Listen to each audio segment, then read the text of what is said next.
The first thing I noticed when I woke up was the beeping. Steady, rhythmic, like a metronome counting down the seconds of my confusion. Then came the pain, a sharp, burning sensation across my throat that made me want to scream, but no sound would come out. Only a weak rasp that sent panic shooting through my chest. "Sarah, sweetheart, don't try to talk." My mother's voice floated above me, gentle but strained. I tried to focus my eyes, blinking against the harsh hospital lights. Everything felt fuzzy, like looking through water. The medication, I realized, they had me on something strong. Before we jump back in, tell us where you're tuning in from. And if this story touches you, make sure you're subscribed, because tomorrow, I've saved something extra special for you. My name is Sarah Martinez, and I'm 28 years old. I'm a graduate student in forensic science, which means I spend my days studying crime scenes, analyzing evidence, and understanding how violence leaves its marks on the human body. That knowledge should have prepared me for what I was about to hear, but nothing could have prepared me for this. "What happened?" I managed to whisper, my voice barely audible through the bandages wrapped around my neck. The effort sent waves of pain through my throat. "You had an accident, honey. A terrible accident while you were shaving. Do you remember anything?" Shaving? The word echoed in my mind, but it didn't make sense. I tried to remember, but everything before waking up here was a blank void. The last clear memory I had was going to bed the night before, excited about my upcoming thesis defense. Jake and I had celebrated with dinner at our favorite restaurant, and Emma had even called to wish me luck. "Where's Jake?" I asked, looking around the room. "My fiancé should be here. We'd been together for 4 years, engaged for 6 months, and he never missed anything important." "He's getting coffee," Emma's voice answered from the corner of the room. My twin sister stepped into view, her face a mask of concern that somehow didn't reach her eyes. Emma and I had always been different. She was the free spirit who dropped out of college to find herself, while I was the one who threw herself into academics and career building. We loved each other, but we'd never been particularly close. "The doctor said you lost a lot of blood," Emma continued, moving closer to my bed. "If Mom hadn't found you when she did—" She trailed off, shaking her head dramatically. "Found me where?" The question felt important, though I couldn't say why. My forensic training was kicking in, even through the medication haze. When something doesn't add up, you ask questions. "In the bathroom," Mom answered quickly. "You were on the floor, and there was so much blood. The razor was right there next to you. I thought you were gone." A razor. I tried to picture it, tried to remember the moments before the accident, but my mind hit that same blank wall. The medication was making everything soft around the edges, but my analytical side was fighting through the fog. "How exactly did it happen?" I asked, touching the bandages gingerly. Even that light pressure sent pain shooting through my neck. "Don't worry about that now," Emma said quickly, stepping between me and Mom. "The important thing is that you're okay. The doctor said you're going to make a full recovery." But I wasn't ready to let it go. Something felt wrong about this whole situation. In my forensic studies, I'd learned that accidental injuries follow predictable patterns. Shaving accidents typically result in small nicks, maybe a deeper cut if someone slips. But this, the amount of blood they were describing, the severity of the injury that required surgery, this didn't match what I knew about typical shaving mishaps. Dr. Martinez, no relation despite the shared name, entered the room carrying a clipboard. He was a middle-aged man with kind eyes and the tired look of someone who'd been up all night saving lives. "Good to see you awake, Sarah," he said, checking the monitors beside my bed. "How are you feeling?" "Confused," I answered honestly. "Can you tell me about my injuries?" He glanced at my family, then back at me. "You have a severe laceration across your throat. The cut was deep enough to require surgery to repair damaged tissue and blood vessels. You're very fortunate, a few millimeters in either direction, and we might be having a very different conversation." A few millimeters? The precision of that struck me as odd. "Doctor, in your professional opinion, could an accident while shaving really cause this kind of damage?" Dr. Martinez paused, and I caught something in his expression, a flicker of doubt that he quickly masked. Accidents can be unpredictable, he said carefully. The important thing is that you're stable now. You'll need to rest your voice and avoid any strenuous activity while you heal. But his non-answer told me everything I needed to know. Something about this didn't sit right with him either. Jake arrived then, carrying 2 cups of coffee and looking like he hadn't slept in days. His usually perfect hair was disheveled, his clothes wrinkled, and his eyes were red-shot with worry. "Sarah, thank God you're awake," he said, setting down the coffee to take my hand. "I was so scared when your mom called and said you were in the hospital." "What time did Mom call you?" I asked. The question seemed to catch him off guard. "It was around 2 in the morning," he said. "I came straight here." I looked at Emma. "And you were here when Jake arrived?" "I got here about the same time," she answered, but something in her voice sounded rehearsed. "Mom called me right after she called the ambulance." The timeline bothered me.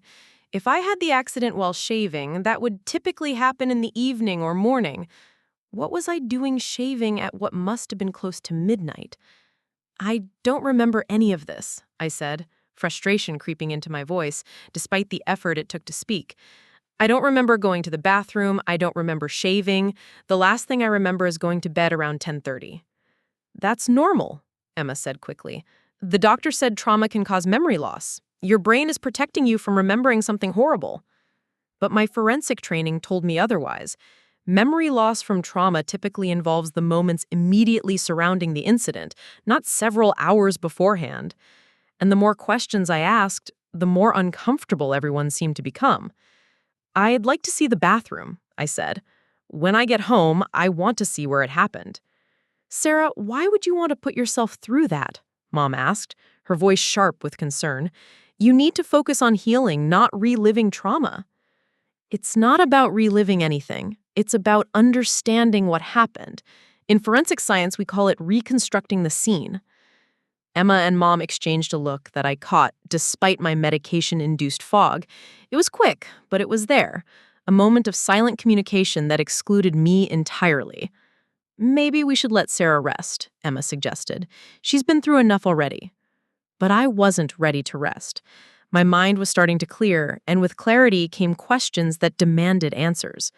The wound pattern, the timeline, the family's eagerness to avoid details, everything pointed to a scenario that didn't match their story.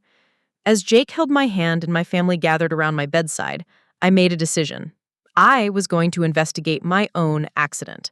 Whatever happened to me in that bathroom, I was going to find the truth.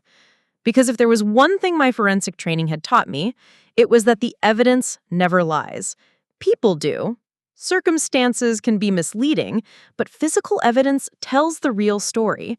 And I had a feeling that the real story of what happened to me was very different from what my family wanted me to believe. The beeping of the monitors continued their steady rhythm as I lay there, already planning my investigation.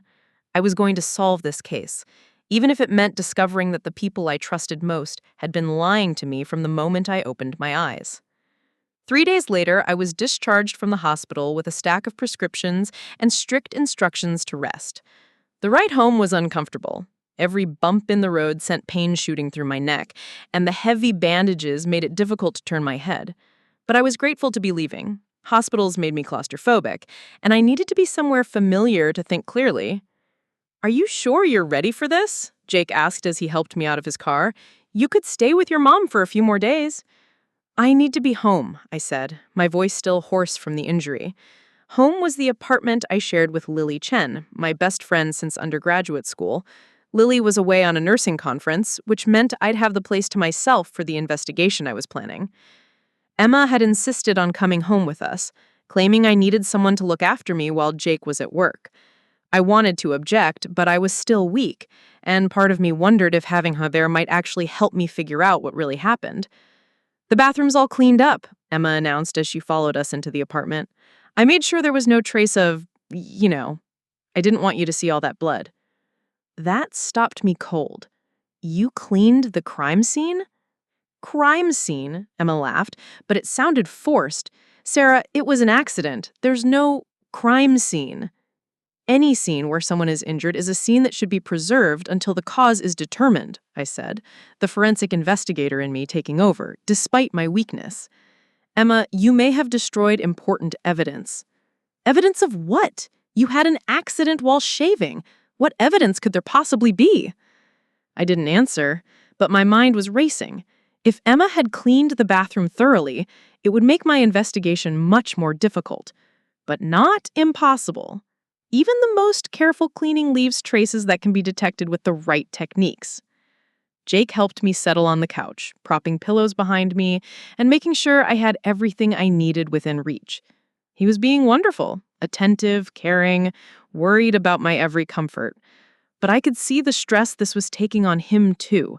His company had been understanding about him taking time off, but he couldn't stay home indefinitely. I'll be fine, I assured him.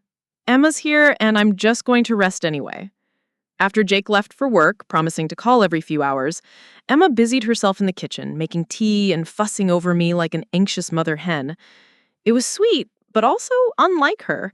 Emma had never been the nurturing type. She was usually the one who needed taking care of, not the one doing the caring. Emma, I said when she brought me a cup of chamomile tea, I want to see the bathroom.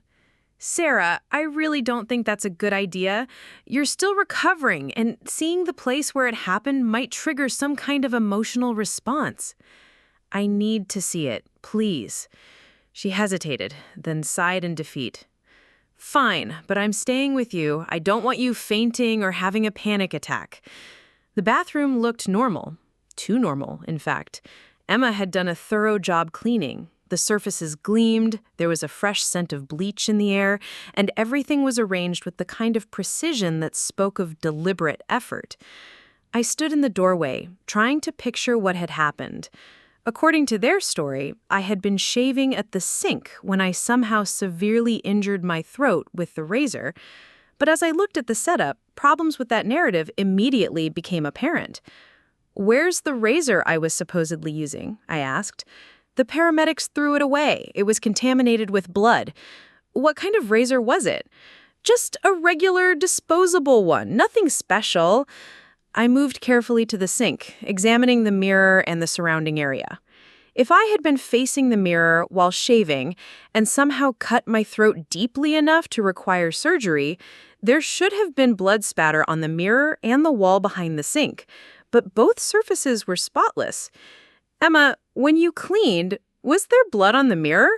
I don't really remember. I was so upset. I just cleaned everything." But that didn't make sense either.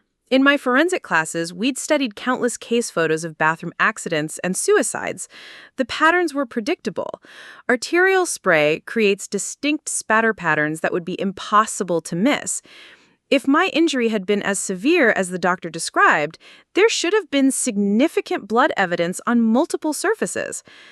I knelt down carefully, examining the base of the toilet and the area behind the sink. There, in the grout line between two tiles near the back wall, I could see a faint reddish-brown stain. Blood leaves iron deposits that turn brown when they dry. And this looked exactly what I was searching for. But here was the problem. The stain was on the wall opposite from the sink. If I had been standing at the sink facing the mirror when I was injured, blood couldn't have reached that location unless I hadn't been at the sink at all. I stood up slowly, my mind working through the implications. The blood stain suggested I had been injured while positioned differently in the bathroom. But what position would explain that spatter pattern? "I need to lie down," I said, suddenly feeling overwhelmed. It wasn't entirely an act. The physical effort of the examination combined with the mental stress of what I was discovering was genuinely exhausting. Emma helped me back to the couch, hovering anxiously as I settled against the pillows. "Are you okay? Do you need anything?" "Just some rest," I said, closing my eyes. But my mind was anything but restful. The physical evidence I had found contradicted the story everyone was telling me. Someone was lying about what happened in that bathroom. While Emma was in the kitchen, I pulled out my phone and began taking notes. I documented everything I remembered about the bathroom, the blood stain I had found, and the inconsistencies in the story. Then I started photographing my injuries using the phone's camera and a compact mirror from my purse. The wound was healing, but I could still see the pattern clearly. It was a single, deep cut that ran horizontally across my throat. The edges were clean, suggesting a very sharp blade, but what troubled me most was the angle. Based on the position of the scar tissue that was forming, the cut had been made from left to right across my throat. I'm right-handed. If I had been facing a mirror while shaving and somehow cut myself, the wound would run from right to left. The angle was wrong for a self-inflicted injury. My heart started pounding as the implications sank in. Someone else had cut my throat. This wasn't an accident at all. It was attempted murder. But who? And why? I lived a quiet life, focused on my studies and my relationship with Jake. I didn't have enemies. The only people who had access to the apartment were Jake, Lily, Emma, and my mother. I looked toward the kitchen, where Emma was washing dishes, humming softly to herself. She seemed so normal, so caring. Could my own twin sister really have tried to kill me? The thought was so disturbing that I almost dismissed it immediately. But my forensic training had taught me never to ignore evidence just because it was uncomfortable. I needed to investigate this properly, to gather more evidence before drawing any conclusions. I spent the rest of the afternoon resting and observing Emma. She was being almost obsessively helpful, bringing me food, adjusting my pillows, asking how I was feeling every few minutes. It was touching, but also slightly overwhelming. This level of attention wasn't typical for Emma. He thought about it, settling into the chair across from me. Not really. You seem normal at dinner. We talked about your thesis defense, watched some television. You went to bed around 10:30, like you said. Did Emma call that evening? Or come by? Emma? He looked confused. No, why would she? But Emma had told me at the hospital that she'd been there all night. If Jake hadn't seen her before the accident, when exactly had she arrived? Just wondering about the timeline, I said casually. I didn't want to voice my suspicions until I had more evidence. This memory loss is frustrating. Emma appeared in the doorway, having finished in the kitchen. How are you feeling? You look tired. Just trying to piece together what happened, I said, watching her face carefully. Jake says you didn't call or come by that evening before the accident. Emma's expression flickered for just a moment, so briefly that I might have imagined it. I was at home. Mom called me after she found you and called the ambulance. I came straight to the hospital. What time was that exactly? Around 2, like I said before. But she sounded less certain than she had at the hospital. I nodded and changed the subject, but I made a mental note.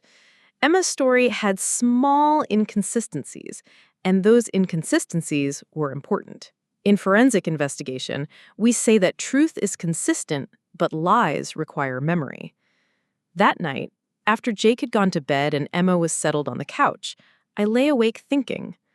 The physical evidence, the timeline inconsistencies, Emma's unusual behavior, it was all starting to form a picture that I didn't want to believe. But belief wasn't relevant. Evidence was what mattered, and the evidence was pointing toward a terrifying conclusion. Someone I trusted had tried to kill me, and they were all working together to cover it up. I needed help. I needed someone with expertise who could validate my findings and help me understand what I was dealing with. Tomorrow, I was going to call Dr. Helen Reeves, my forensic science professor. If anyone could help me make sense of this, it would be her. As I finally drifted off to sleep, one thought kept echoing in my mind. If someone had tried to kill me once and failed, what would stop them from trying again? The next morning, I waited until Emma went out to pick up my prescriptions before calling Dr. Reeves. My professor was a sharp, no-nonsense woman in her 40s who had spent 15 years as a crime scene investigator before transitioning into academia. If anyone would take my concerns seriously, it would be her. Sarah, I was so sorry to hear about your accident. How are you recovering? Actually, that's why I'm calling. I need to discuss something with you, and I'd prefer to do it in person if possible. Could I come to your office? There was a pause. Of course. Is this about your thesis? Because you don't need to worry about deadlines while you're recovering. It's not about my thesis. It's about my accident. I have some concerns about the circumstances, and I need a professional opinion. Another pause, longer this time. I see. Can you come in this afternoon? Say around 2 o'clock? I'll be there. Preparing and narrating this story took us a lot of time, so if you are enjoying it, subscribe to our channel. It means a lot to us. Now back to the story. Getting to the university was a challenge. Emma had returned with my medications and was fussing over me, insisting I should rest instead of going out. I told her I had a doctor's appointment, which wasn't technically a lie, and called an Uber rather than asking her to drive me. Something told me this conversation needed to happen without Emma's knowledge. Dr. Reeves' office was exactly as I remembered it. Walls covered with forensic textbooks, crime scene photographs, and diagrams of blood spatter patterns. The familiar environment was oddly comforting, a reminder that I wasn't losing my mind. "You look better than I expected," Dr. Reeves said as I settled into the chair across from her desk. "Though you still look like you've been through hell." I feel like I have. Dr. Reeves, I need you to look at something and give me your professional opinion. I pulled out my phone and showed her the photographs I'd taken of my wound. Does this look like an accidental injury to you? She studied the images carefully, zooming in on different sections and examining them from multiple angles. Her expression grew increasingly serious as she worked. Sarah, can you tell me exactly what happened? The official version, I mean. I recounted the story my family had told me, the shaving accident, the discovery by my mother, the timeline they had provided. As I spoke, Dr. Reeves took notes, occasionally asking for clarification about specific details. "And you don't remember any of this?" she asked when I finished. "Nothing, from about 9 o'clock that evening until I woke up in the hospital. Complete blank." Dr. Reeves leaned back in her chair, her expression grave. "Sarah, I'm going to be very direct with you. Based on these photographs and the story you've told me, I don't believe this was an accident." The words hit me like a physical blow, even though I'd been expecting them. Hearing a professional confirm my suspicions made it real in a way that my own analysis couldn't. "Can you explain why?" I asked, pulling out a notebook to take notes. Several reasons. First, the wound pattern. This is a single, clean incision made by an extremely sharp blade. Shaving accidents typically result in multiple small cuts or one jagged laceration from slipping. This looks more like a controlled cut made with surgical precision. She pulled up some reference images on her computer. Second, the angle. Based on the photographs, the cut runs from left to right across your throat. If you're right-handed and were facing a mirror while shaving, any accidental cut would run from right to left. That's what I thought too. Third, the depth. According to what you've told me, this cut was severe enough to require surgery to repair blood vessels. That's not consistent with a shaving accident. To achieve that kind of damage accidentally, you'd have to be pressing extremely hard with the razor, which people simply don't do when shaving sensitive areas like the neck. I felt sick, but I forced myself to keep taking notes. What about the location where it happened? I found some blood evidence that suggests I wasn't standing at the sink when I was injured. Tell me about that. I described the blood stain I'd found and its position relative to the sink. Dr. Reeves pulled out a notebook and began sketching a rough diagram of the bathroom based on my description. If you were injured while positioned away from the sink, that completely contradicts the shaving story, she said. Sarah, I hate to say this, but based on the evidence you've shown me, this looks like an assault. Someone cut your throat and then staged the scene to look like an accident. The room seemed to spin around me, but who would do that and why? That's the question, isn't it? Who had access to your apartment that night? I thought about it.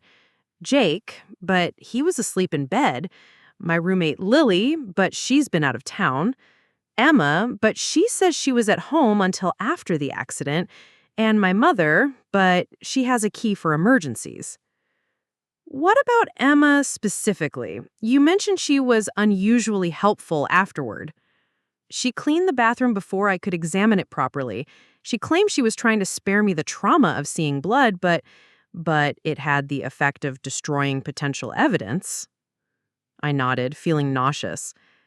Dr. Reeves, do you really think Emma could have done this? She's my twin sister. I can't tell you who did it, Sarah, but I can tell you that family members are involved in a significant percentage of violent crimes. The fact that someone had intimate access to your apartment, knew your routines, and was able to stage the scene suggests this was someone close to you. She leaned forward, her expression compassionate but serious. Sarah, you need to consider going to the police with this information. Would they take it seriously? I mean, it's been several days, the scene has been cleaned, and I don't remember anything about the actual attack. The physical evidence of your wound pattern is compelling.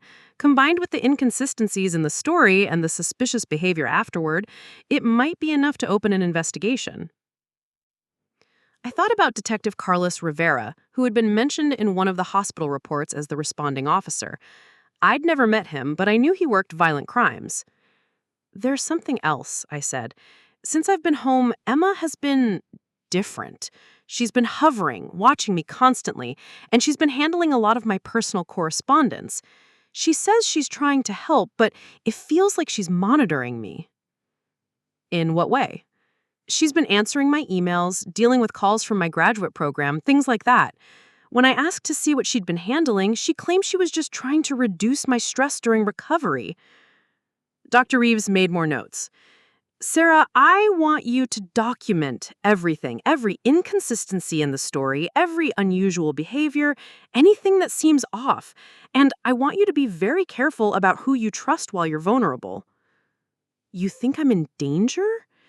If someone tried to kill you once and failed, you need to consider the possibility that they might try again, especially if they think you're starting to remember or investigate what happened.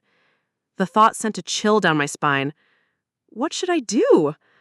First, we're going to document everything properly. I want to photograph your injuries with better equipment and under controlled lighting. The images you took with your phone are helpful, but we need higher quality documentation if you're going to take this to the police. She stood up and moved to a cabinet, pulling out a professional camera and lighting equipment. Second, I want you to write down everything you remember about the days leading up to the attack. Any arguments, any unusual behavior from people around you, any changes in routine. Sometimes patterns emerge that aren't obvious at first. For the next hour, Dr. Reeves meticulously photographed my injuries from multiple angles, using different lighting techniques to highlight details that weren't visible in my phone pictures. She also took detailed measurements and notes about the wound characteristics. These photographs clearly show the precision of the cut, she explained as she worked. This wasn't done in haste or anger. Someone took their time to make a very calculated incision. That made it worse somehow. The idea that someone had deliberately and carefully tried to kill me was more terrifying than a crime of passion would have been. Dr. Reeves, what if I'm wrong? What if I'm seeing conspiracy where there's really just a terrible accident and a family trying to protect me? She looked at me seriously. Sarah, you're a graduate student in forensic science. You know how to analyze evidence objectively. Trust your training and trust your instincts. The physical evidence doesn't lie, even when people do. When we finished, she burned the photographs to a secure disk and made copies of all her notes. I want you to keep these somewhere safe, somewhere that Emma or anyone else can't access them. I'll put them in my office locker at the university. Good. And Sarah, I want you to check in with me every day. If anything else unusual happens, if you feel threatened in any way, you call me immediately. As I prepared to leave, Dr. Reeves put her hand on my shoulder. I know this is terrifying, but you're doing the right thing. If someone tried to kill you, they need to be held accountable. And if they're planning to try again, the best defense is to expose them before they get the chance. The Uber ride home gave me time to process everything Dr. Reeves had confirmed. Someone had tried to murder me. And that someone was almost certainly Emma, my own twin sister who was now living in my apartment, caring for me and monitoring my every move. I thought about all the times growing up when Emma had seemed jealous of my achievements, my relationship with Jake, my academic success. I'd always assumed it was normal sibling rivalry. But what if it had been something darker? What if Emma's resentment had grown into something dangerous? When I got home, Emma was waiting anxiously, pacing the living room like she'd been worried about my absence. "How did the doctor's appointment go?" she asked. "You were gone longer than I expected." "Fine," I said carefully. "Just routine follow-up stuff." She studied my face intently, as if she was looking for something specific. "You seem upset. Did the doctor say something concerning?" "No, I'm just tired. This is all very overwhelming." But as I settled back onto the couch, I realized that Emma was right. I was upset, and I wasn't hiding it very well. I needed to be more careful about concealing my investigation, at least until I had enough evidence to take to the police.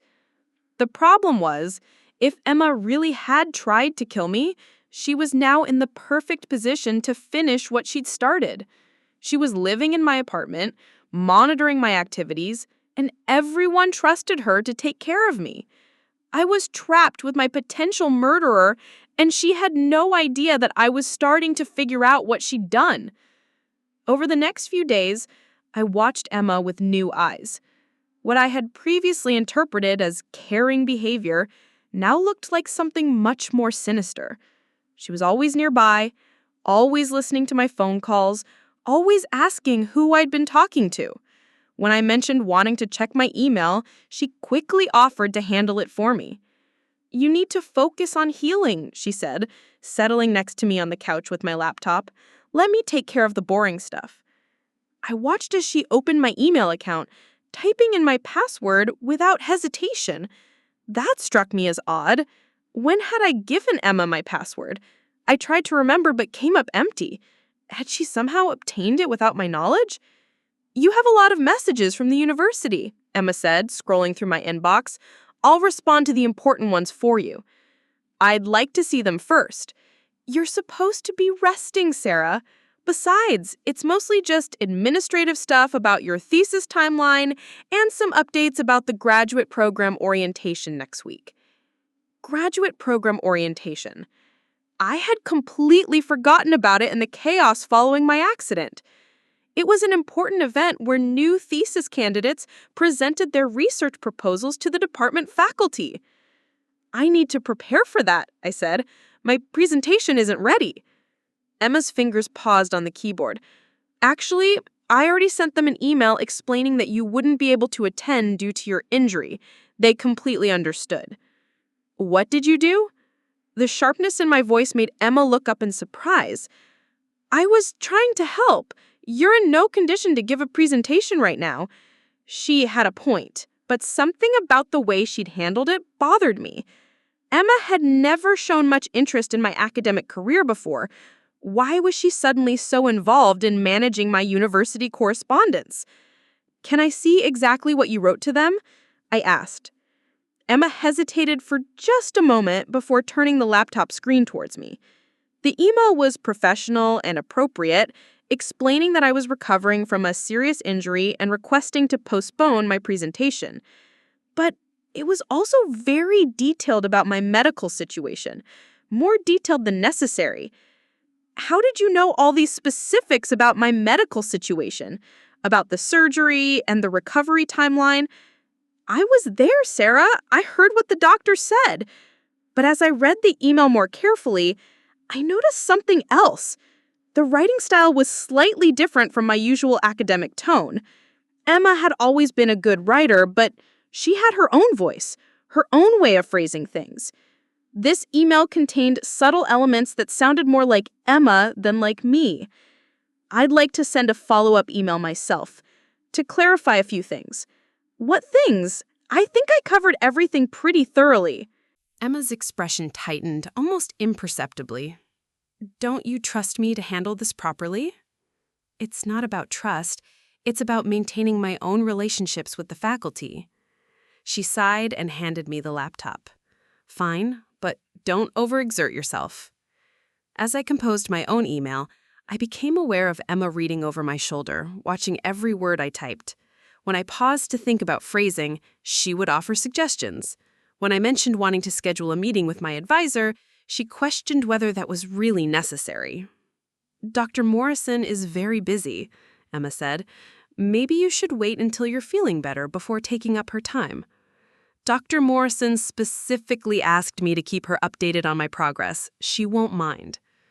But Emma's constant monitoring was making it difficult to concentrate. Every time I tried to write something, she was there with opinions and suggestions. It felt less like help and more like supervision. That afternoon, while Emma was in the kitchen making lunch, I decided to check my other accounts. When I logged into my university portal, I found something disturbing. Someone had been accessing my student records, my financial aid information, and my research databases. The login timestamps showed access during the early morning hours when I was asleep. I immediately changed all my passwords, using my phone to do it so Emma wouldn't see. But the violation felt profound. Someone hadn't just tried to kill me.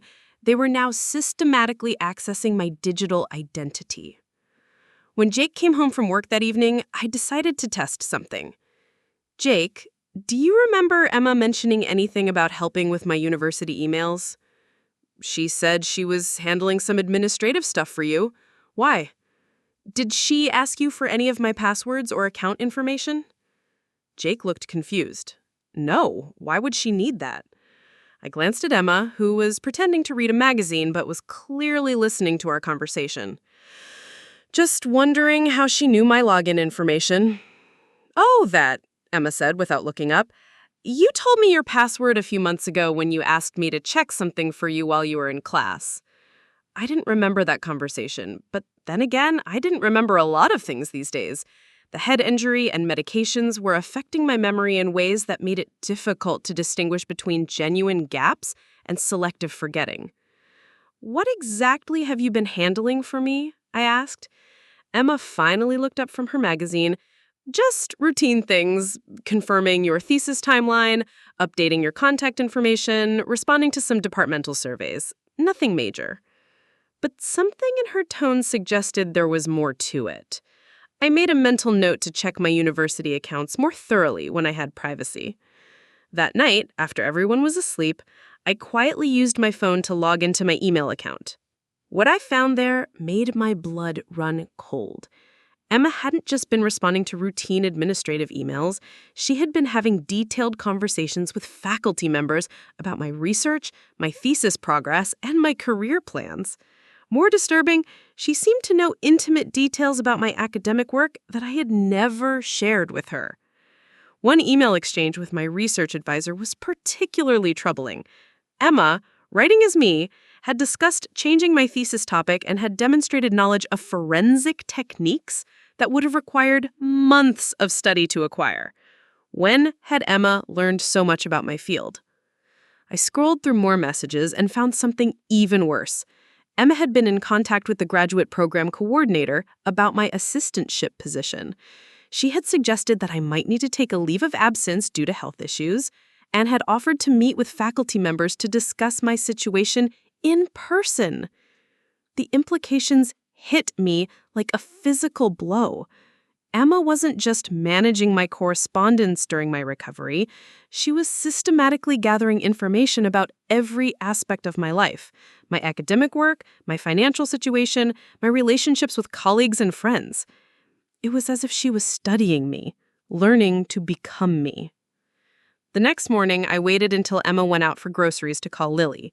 My roommate and best friend was still at her nursing conference, but I desperately needed to talk to someone I could trust completely. Sarah, how are you? I've been so worried. Lily's voice was warm with concern. Lily, I need to tell you something, and I need you to listen carefully without interrupting. The tone in my voice must have alerted her because she immediately became serious. What's wrong? I told her everything, my suspicions about the accident, the forensic evidence that contradicted the official story, Emma's strange behavior, and the discovery that she was impersonating me online. Lily listened without comment until I finished. Jesus, Sarah, do you really think Emma would try to hurt you? I know how it sounds, but the evidence is overwhelming. And there's something else. Emma seems to know details about my academic work that I never shared with her. It's like she's been studying my life. Lily was quiet for a moment. You know, I never told you this, but Emma always made me uncomfortable. There was something about the way she looked at your things, your achievements, like she was cataloging them. What do you mean? Remember your graduation party last year? Emma spent most of the evening asking questions about your research, your professors, your future plans. I thought she was just being supportive, but looking back, it felt more like an interrogation. That detail sent chills down my spine. Lily, when are you coming home? My flight gets in tomorrow evening. Sarah, are you safe right now? Should I come home earlier? I don't know. Emma's been living here since I got out of the hospital, supposedly to take care of me, but now I'm wondering if she's here to monitor me. Listen to me. Lily's voice became firm and protective. You need to be very careful about what you say around Emma.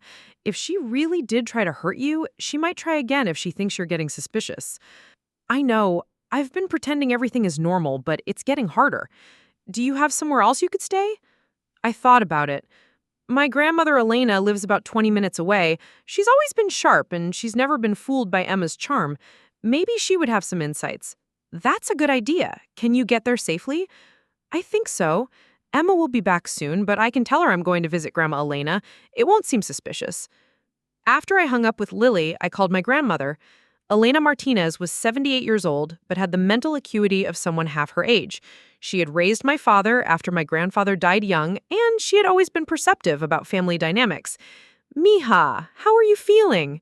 Grandma Elena's voice carried the slight accent she'd never lost despite decades in America.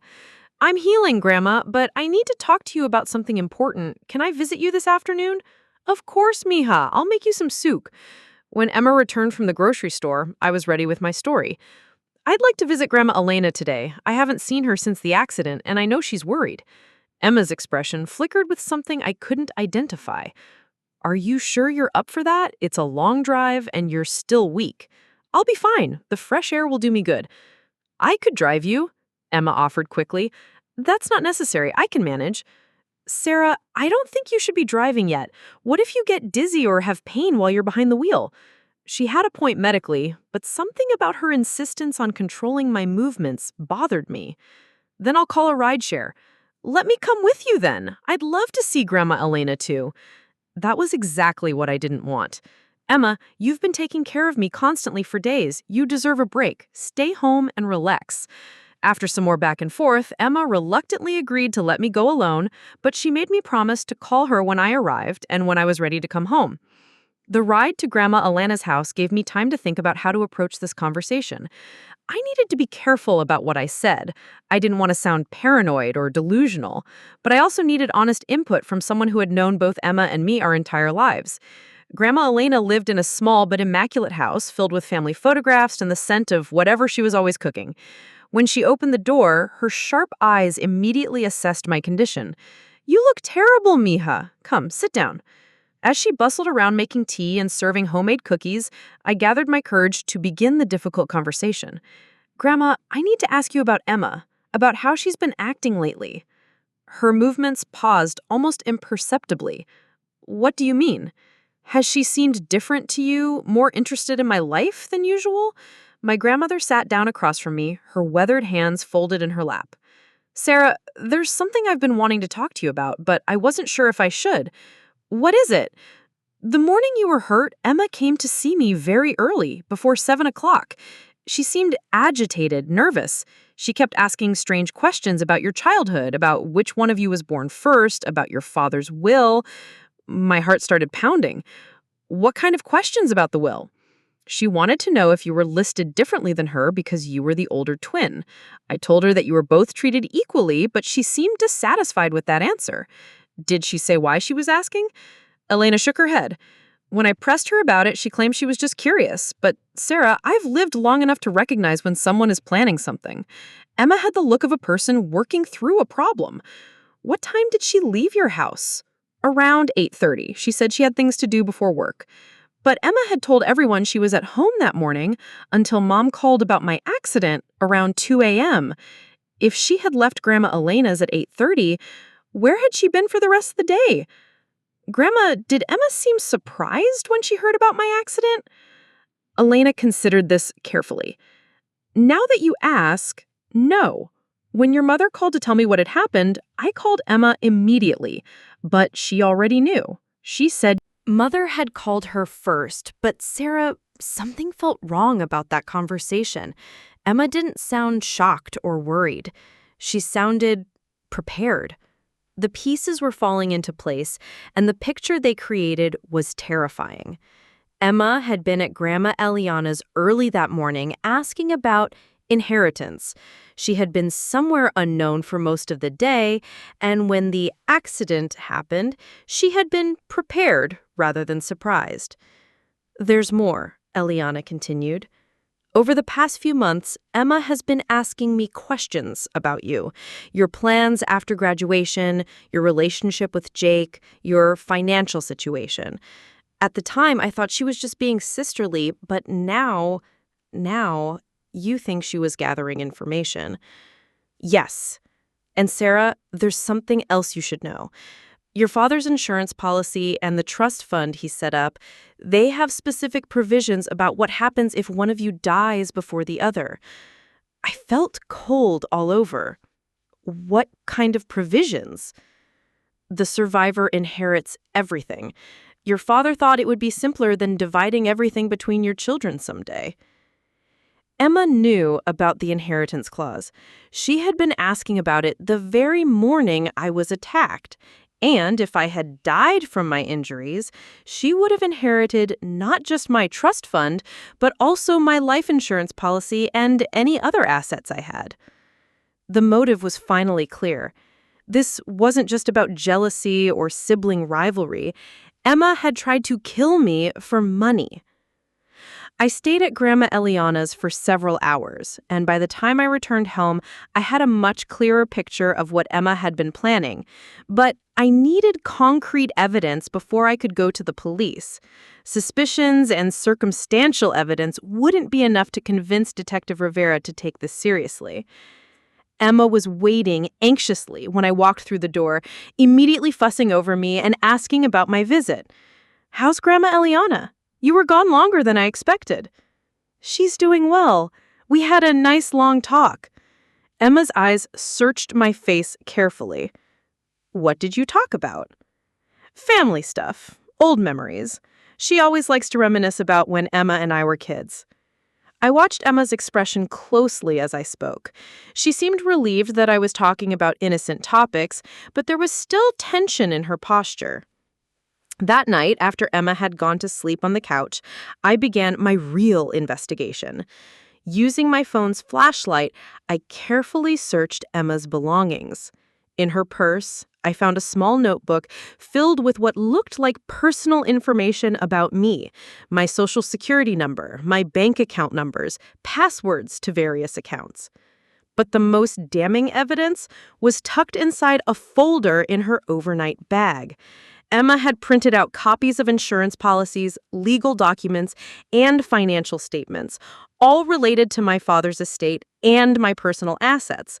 She had highlighted specific clauses about beneficiary designations and inheritance rights. There were also documents I didn't recognize, forms for establishing power of attorney, applications for duplicate identification cards, and what looked like research into legal name changes. Emma hadn't just been planning to steal my identity temporarily, she had been planning to become me permanently. I photographed everything with my phone, being careful to put each document back exactly where I had found it. The evidence was overwhelming, but I needed to get it to someone who could act on it. At the bottom of the folder, I found something that made my blood run cold. It was a detailed timeline written in Emma's handwriting outlining her plan. The attack on me was scheduled for the exact night it happened. She had researched my schedule, knew when Jake would be asleep, and had planned everything down to the smallest detail. The timeline also included notes about establishing an alibi, cleaning up evidence, and taking over my identity gradually over several weeks. Emma hadn't just attempted murder. She had planned a comprehensive identity theft that would have allowed her to literally steal my entire life. According to her notes, the plan was to keep me alive but incapacitated long enough for her to establish herself in my role, then arrange a second accident that would finish what the first one had started. I was living with someone who had tried to kill me once and was planning to try again. I spent the rest of the night copying all the evidence to a secure cloud account and preparing to contact Detective Rivera in the morning. But as dawn approached, I realized I had a more immediate problem. Emma was starting to suspect that I knew something. Over breakfast, she watched me more closely than usual, asking pointed questions about my conversation with Grandma Eliana and seeming dissatisfied with my answers. When I mentioned wanting to go back to classes soon, her reaction was telling. "Don't you think it's too early for that? You're still weak, and the stress might be too much." "I can't fall behind in my program. My thesis defense is coming up."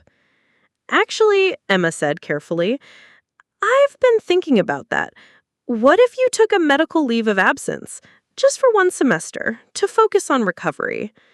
"I don't need a medical leave. I'm healing fine."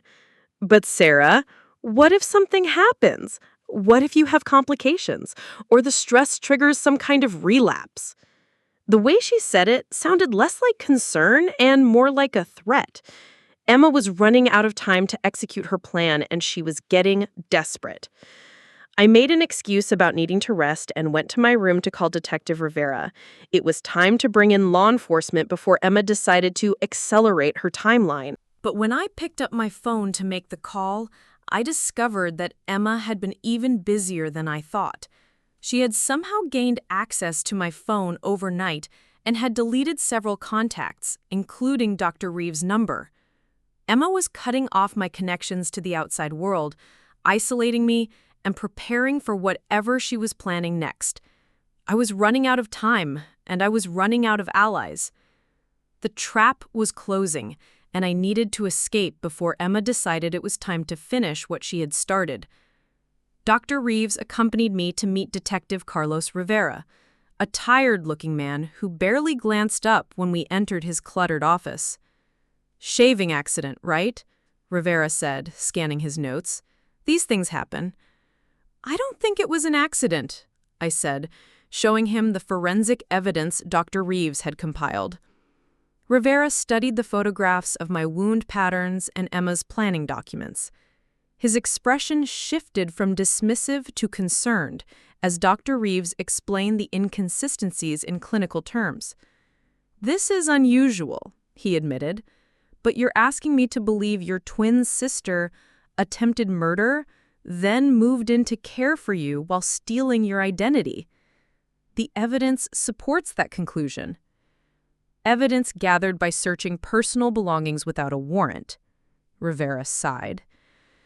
"Look, I'll conduct a preliminary inquiry, but family accusation cases are complicated. If you're right, you need to be extremely careful. Don't let her know about this meeting." Emma was waiting anxiously when I returned home, immediately questioning where I'd been. Her surveillance was becoming more obvious and aggressive. The next morning brought devastating news. My thesis advisor called, confused. "Sarah, I was surprised to see you at orientation yesterday. You looked well for someone recovering from surgery." My blood went cold. "Dr. Morrison, I wasn't there. I'm still recovering at home." "Someone who looked exactly like you attended. She discussed your research, asked about opportunities, even mentioned changing your focus area." Emma had impersonated me at the university, positioning herself to take over my academic career completely. When Emma returned that evening, she acted normal, never mentioning the university visit. Her deception was so practiced, I wondered how many times she'd done this before. "I've been thinking," Emma said casually. "What if I attended some of your classes to take notes until you're stronger?" "That's not necessary." "But what if something happens? Someone needs to be prepared to step in." It sounded less like an offer and more like a threat. That night, I heard Emma whispering on the phone around midnight. "It has to be soon. She's getting suspicious." Emma's voice carried from the living room. The stairs would be perfect. Accidents happen all the time with people still weak from injuries. She was planning another murder attempt. I recorded the conversation and called Detective Rivera, then contacted Dr. Reeves and Lily to come as witnesses the next evening. Emma seemed nervous all day, frequently checking the time and insisting I go to bed early. "I think I left my phone charger upstairs," she said around 9 o'clock. "Can you help me look for it?" As I reluctantly climbed the stairs with Emma behind me, I activated my phone's recording. Halfway up, she shoved me hard from behind. I grabbed the railing and spun around. "Emma, what are you doing?" Her caring mask finally dropped completely. "You should have died the first time. Everything would have been simpler if you just bled out in that bathroom." "So you admit it?" "Of course I did it. Do you know what it's like being the failure twin? You have Jake, your career, Dad's inheritance. I can be you better than you can be you." She lunged again, but footsteps echoed below. Detective Rivera appeared, with Lily and Dr. Reeves behind him. "Emma Martinez, stop right there." Emma spun around, face twisted with rage. "You called the police?" She made one final desperate lunge, but Rivera was already moving up the stairs. As he wrestled her down, she screamed about deserving my life more than I did. The entire confrontation was recorded, providing clear evidence of her confession and assault attempt. As Rivera read her rights, Emma looked at me with pure hatred. "This isn't over, Sarah. You'll never feel safe again." But I wasn't afraid anymore. I had used my knowledge and determination to expose the truth and save my own life. Emma's plan had failed, and justice was finally within reach. The weeks following Emma's arrest were a blur of police interviews, legal proceedings, and difficult family conversations. Emma was charged with attempted murder, identity theft, fraud, and assault. The evidence I had gathered, combined with the recorded confession, made the case against her overwhelming. Detective Rivera apologized for his initial skepticism. He said during one of our meetings, "Family violence cases are always complicated, but you did exactly what a trained investigator should do. You followed the evidence despite personal bias." The hardest conversation was with my mother. When I showed her all the evidence, Maria broke down completely. "I knew something was wrong," she sobbed. "Deep down, I knew Emma was troubled, but I kept making excuses.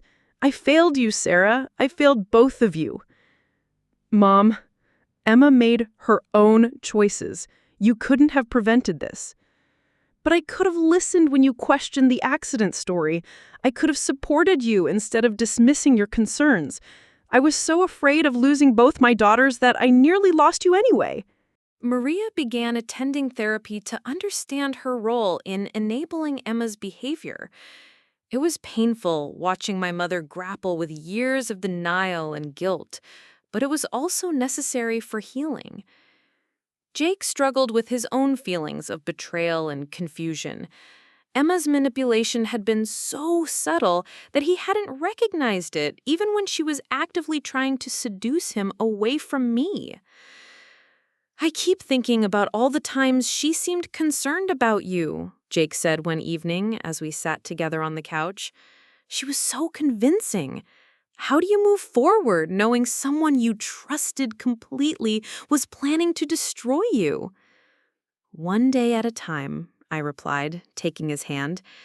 And by remembering that not everyone is like Emma. Some people can be trusted. Returning to the university was both liberating and challenging. My professors and classmates were supportive, but I had to deal with the embarrassment of Emma's impersonation and the disruption to my academic timeline.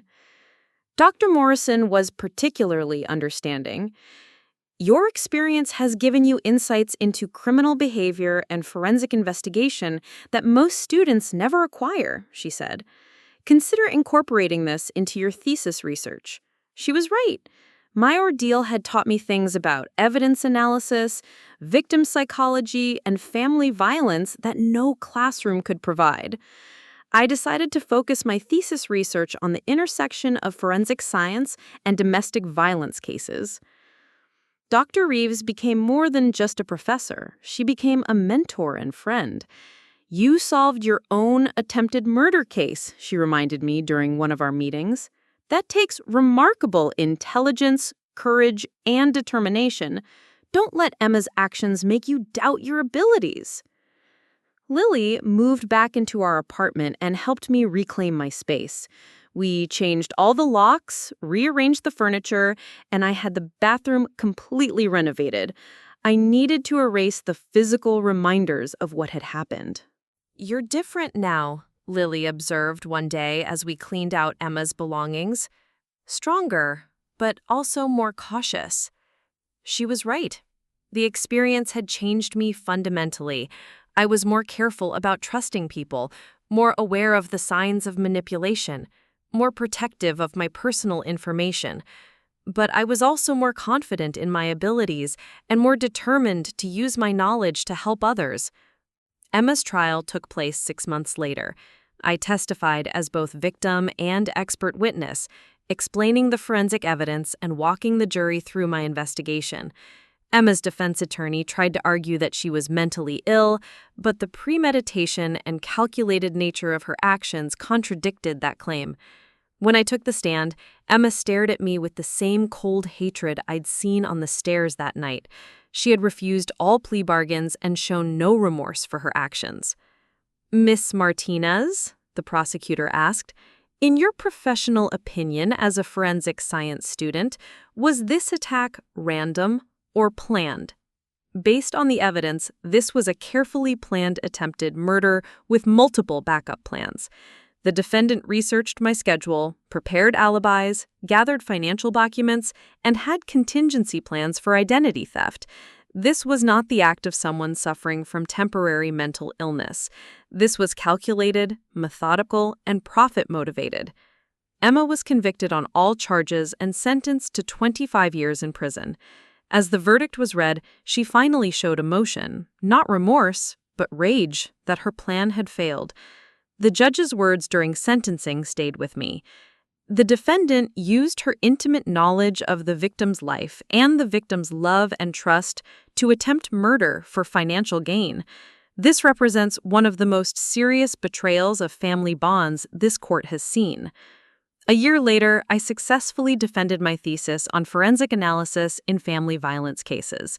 Jake and I postponed our wedding to focus on healing, but we eventually married in a small ceremony surrounded by the people who had supported us through the crisis. I now work as a forensic analyst specializing in domestic violence cases, using my experience to help other victims find justice. Every case reminds me that survival isn't just about staying alive. It's about refusing to let the people who try to destroy you succeed in breaking your spirit. Emma writes letters from prison occasionally, still trying to manipulate and blame everyone else for her choices.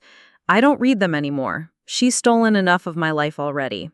Sometimes people ask if I regret investigating what happened instead of accepting the accident story. The answer is always no. The truth was the only thing that could set me free, and I was the only one who could uncover it. I learned that knowledge really is power, that family isn't always safe, and that sometimes the most dangerous person in your life is the one who knows you best. But I also learned that I'm stronger than I ever imagined, and that survival is the best revenge of all. Up next, you've got 2 more standout stories right on your screen. If this one hit the mark, you won't want to pass these up. Just click and check them out. And don't forget to subscribe and turn on the notification bell so you don't miss any upload from us.